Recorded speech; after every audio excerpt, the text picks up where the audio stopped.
before I start. Okay. But yeah, no, I've been working for Gallivan now. Oh goodness, almost 2.5 years. So Wow. yeah, Long time. yeah, Long time. Wow, I good know. for you. That's fantastic. Oh my Thank you. gosh. That's so good. That's Thank you. excellent. I'm so Yeah. proud of you. I'm so Oh, proud of you. You've made great strides. oh, thank you so much. Yeah, Yeah. it's been a journey, but Yeah. It's we're been on a a good. journey, but Yeah, you're doing it. yeah, we're doing it. Yeah, That's what so you gotta do. You gotta keep going, right? got to keep going. Yeah, Yeah. It's yeah, it's all it's all a part. It's a circle of life, eh? that's right. And things are good with you and your family. Things are very good. I have absolutely no complaints. You know, my son, my youngest son's still here, so it's just my husband and my youngest son.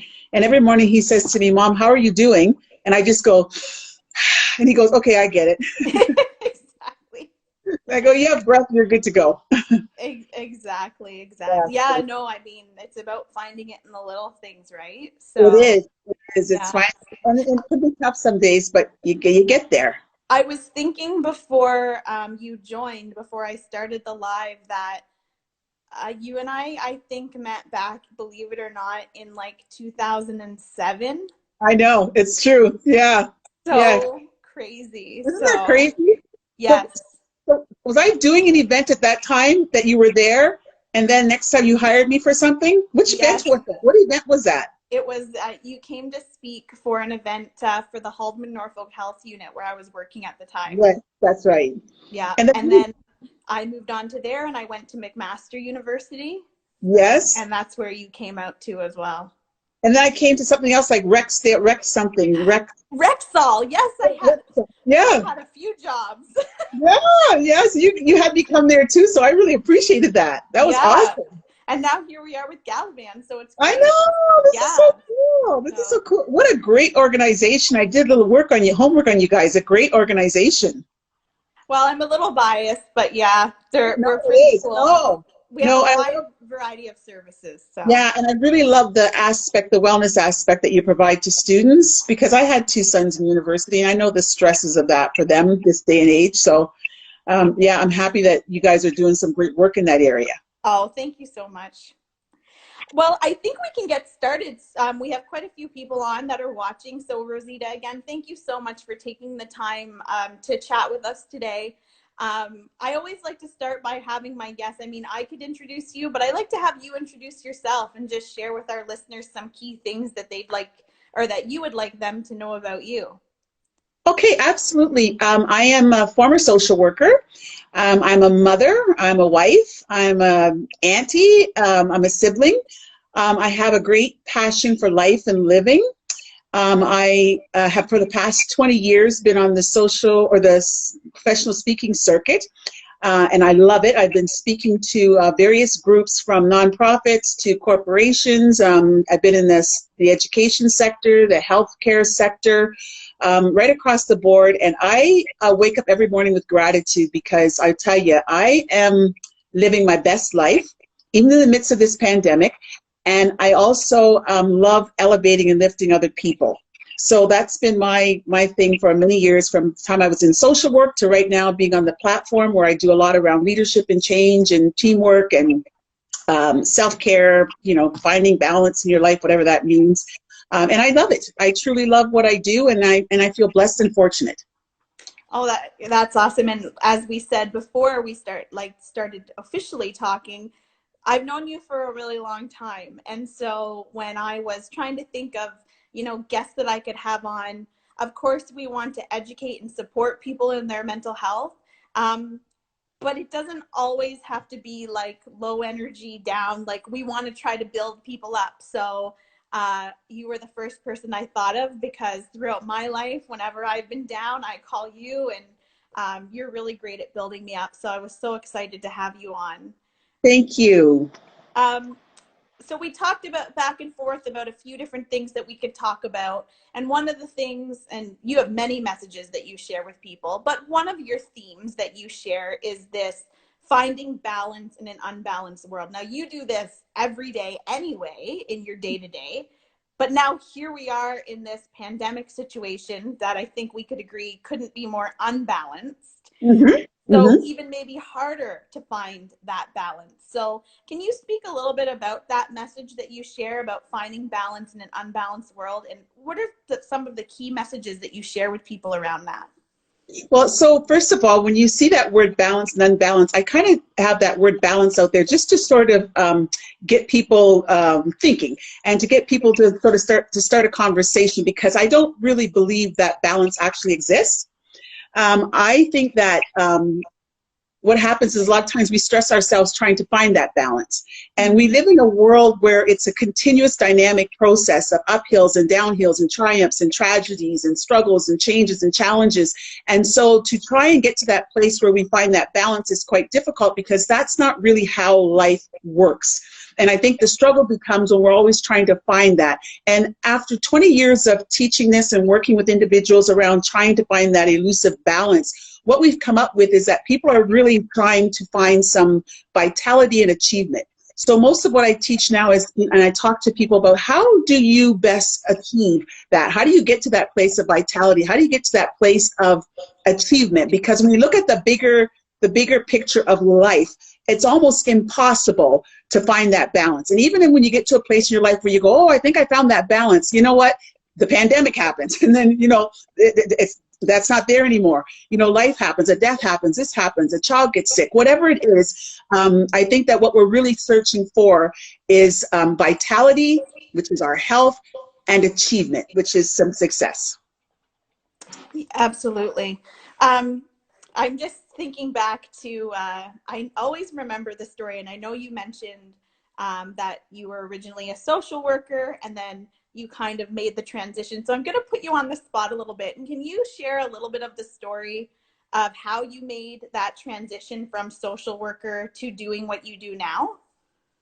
It was very well. There's many versions of that, but the most important one was that I just woke up one morning, because one of the pieces for me being a social worker is that you always had to be in a place where you were doing self-reflecting all the time, like self-reflecting and understanding where you are in your emotions, because that's how you help other people. You got to take care of yourself first. And I always did these daily reflections, and I just had this sense one morning that there was something bigger inside of me, and that there was more that I had to do. And it wasn't so much about me, but it was more that I had to do for the world, that I had to do for other people. And that was the moment that I actually announced to my husband that I was quitting my job. And so I did quit my job. And that's now been 20 years ago, and I've never ever looked back. I mean, I just woke up one morning and said, I know this is what I'm supposed to do. And I did not leave because I was unhappy with my job. I loved my job. In fact, 20 years later, I still stay in contact with the people that I worked with. And I had a great position. I was the executive director of an organization. But I think it's so important, even when we talk about mental health, that we understand our purpose and that we understand who we are and that we do the things that bring us joy. And those are the things that, that was something that I knew would bring me joy. I could take it to the level of helping people. I was already supporting people in the social service industry, but I thought, how can I make that broader now? Who else can I help? And so starting my own speaking, training, and consulting business 20 years ago has been like, that was it for me. And I think the reason I wanted to bring that up, because I think that, the majority of us were working from home. Yep. And although we're still staying busy in that way, we do have some time to self-reflect and maybe look at our life. And so I think your story is interesting, because I think what we might find come out of this, maybe one of the positives, is that people are like looking internally and saying, okay, like, am I happy with what I've been doing, and how can Yes. I change it, and what can I do? Yeah. Because, we're always trying to share with our viewers, what can you do to stay balanced? What can you do to find what makes you happy and brings you joy, even in these difficult circumstances? So that's Yeah. why I was excited for you to share that little story with us. Yeah. Yeah. Um, so, I love that you said, personally, like, I love that you said this idea of balance is kind of an unrealistic thing that Hmm. we all strive to achieve and we kind of stress ourselves out over. Um, but I have to ask you, like, because I said you're one of the most positive people I know. So even through all of this, what do you do personally that helps you keep going, that helps you be able to say to your son every morning, I'm breathing, I'm happy, I'm living? Like, how can people learn from you?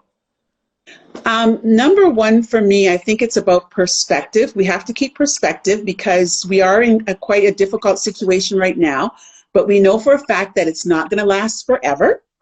And I'm really big on planning and not panicking. So that's the second thing. So number one, again, as I said, is just make sure that we understand this too shall pass. It's not going to last forever. Number two, we have to plan and not panic. And number three for me is having a plan every day when I wake up. Like, even though, you know, we're in this situation where we can't be out and we're locked inside, we still have to have a plan. So every morning when I wake up, I know what my plan is. And that really helps me too, helps me keep focus and focus on those things. And the last one, I think for sure for me, is paying attention to how much social media information I'm taking in. You know, even the television, how much I'm watching on TV. I'm auditing that all the time. And what I'm looking for most of the time in my day are good news stories. You know, the stories about the police officers who are going out buying groceries for senior citizens. The stories about doctors coming out of retirement because they want to be of support to others. So I'm always looking for the good news stories. Yeah. And then probably the most important piece of this for me is that I always ask myself, what are you going to look like and feel like when this pandemic is over? What's the impact is this going to have on you? And how are you going to be able to proceed once this pandemic is over? Right. And I think that's really important. So those are the things that keep me going every day. And I really have this strong belief that your health is your wealth. And so I'm always paying attention. I'm being deliberate about what I'm thinking about, what I'm watching, who I'm talking to, how long I'm in a certain situation, because we have to be so aware of our emotional, mental, physical, and spiritual health at all times. Absolutely. It's, while you're talking, I think it's so interesting because this is about the 5th or 6th live chat that we've done since this started. And almost every single person that we've had on has said the same thing about monitoring and controlling the amount of negativity through the media that we're taking in. And I think that's so, so interesting that every single person has said the same thing. And it's really hard to do. Yes, it's really, because it's everywhere and it's bombarding us. And, you know, something you mentioned, so we live our life day to day, and then boom, pandemic, and that's our new normal. And so we're trying to find this balance with that. And so it's been a few weeks now. Some of us, not all of us, we're kind of finding our way with it. And then, you know, I think, you know, I would be not really great at my job if I didn't mention the tragedy that happened in Nova Scotia over the weekend. And for us at Gallivan, we not only support a lot of schools and students over in Nova Scotia, but we have employees in Nova Scotia as well who are dealing with this tragedy. And so all of a sudden we're jolted again. And so how do we keep our head above water when it seems like, okay, well, we thought this pandemic was our new normal, and then all of a sudden we're dealing with the biggest mass shooting in Canadian history? What are some techniques that you have for people, or some thoughts that you have around that? I think it's the big piece again around perspective and keeping being deliberate about your thought process. We can't ignore that these things are happening. I mean, we can't just shove them under the carpet and pretend that it's not impacting us in any way. I think we have to accept the fact that, yeah, that was very sad what happened in Nova Scotia. And yes, this is very uncomfortable at times, this whole piece around the pandemic. But again, it goes back to what I said initially. Then we have to start saying, okay, so now what can I do? What's my role in this? Because everybody has a role in this in terms of getting through this process of the good news and not so good news. And so what is it that I need to be doing? So the first thing that we need to be doing is, as I said initially, is being deliberate about how we're responding to things. Yeah, we're going to grieve a little bit about some of the things that are happening, but then we have to know when to turn the page, because it's going to start to impact our health. And not only is it going to impact our health, it's going to impact the health of all those people who are around us. And I think at the end of this, when we come out of this pandemic, as I said initially, we've got to ask ourselves, what kind of shape am I going to be in? Because if you think you have work to do now while this pandemic is going on, imagine what's going to be needed by the time we get out of this pandemic. So I think we have to keep a positive perspective.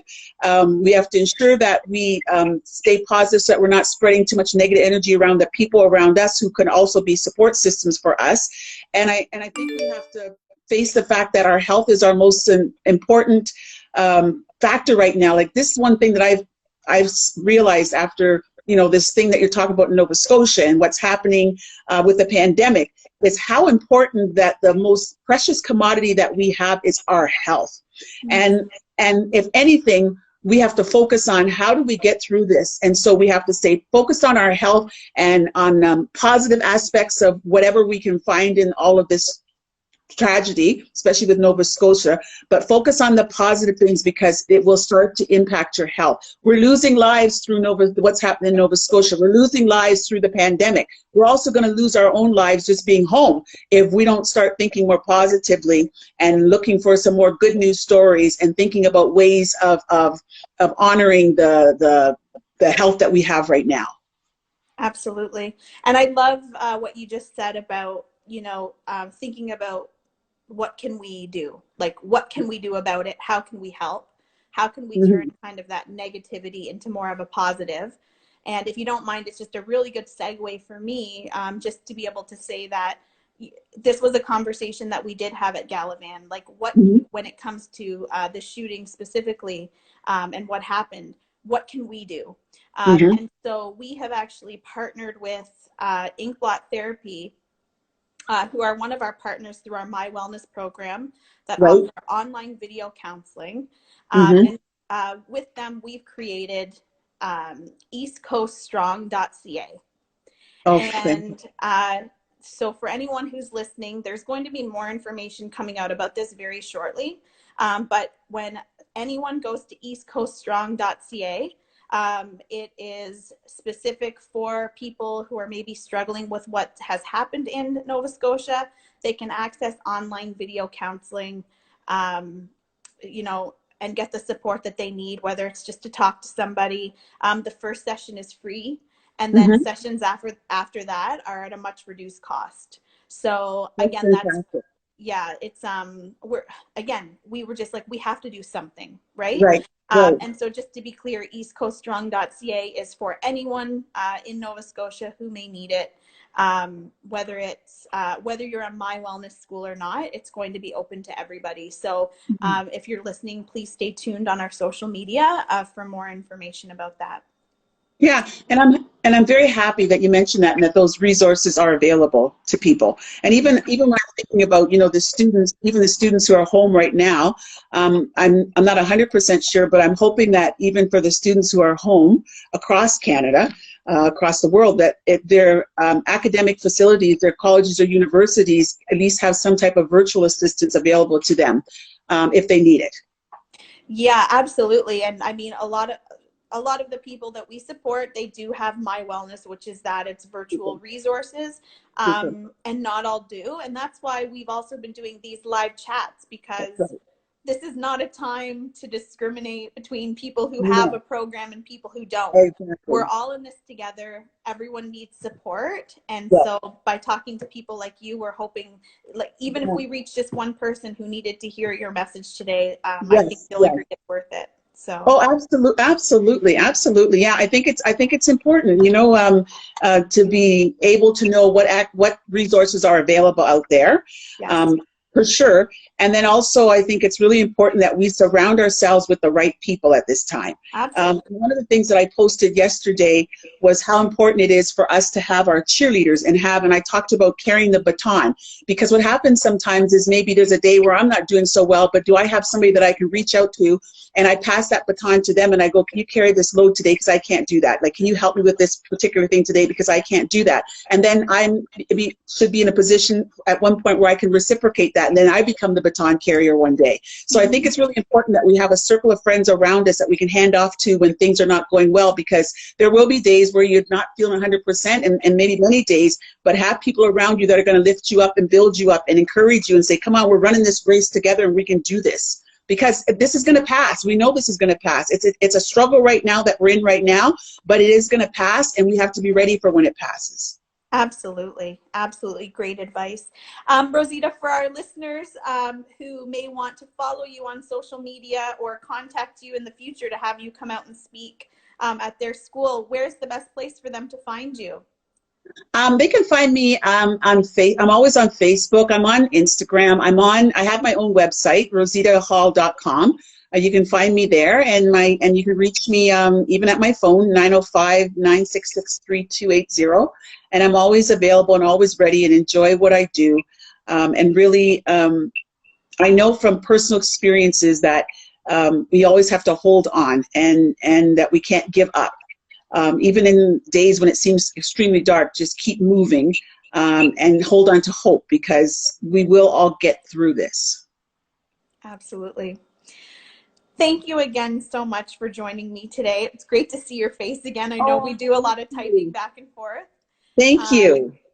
for my listeners, thank you for tuning in. It's Wednesday, I guess. We're getting there to the end of the Yep. week again. We'll be back next week with more live chat, so stay tuned. And Rosita, I hope you have a great day. Thank you so much. Thank Take you. care. Okay, bye. Bye-bye. Bye, everyone.